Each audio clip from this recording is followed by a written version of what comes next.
nag bi ñu leewatal ci xew bu bànneex maanaam ngénte wala takk wala tamxarit bi suñu waan bu fàttali léegi da ngay bind yaa Seyfi 174 wala nga bind Seyfi al Seyfi 174 jël sébrit boobu weer ko ba mu wow nga boole ko moom di ko sangoo mbégte rek ngay àndal bu neexee yàlla waaw mbégte rek incha allah rabbi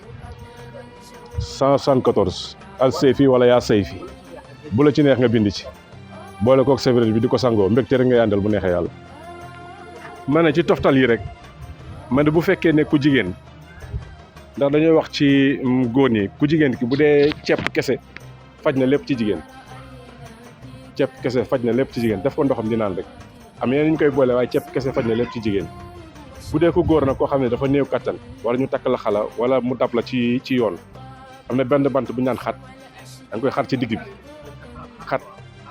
boo jéggee ndeyjoor dellusiwaat jéggi tam dellusiwaat ñëw ci digg bi mu deñ da nga koy dagg di jégg lu baax incha allah rabbi asalaamaaleykum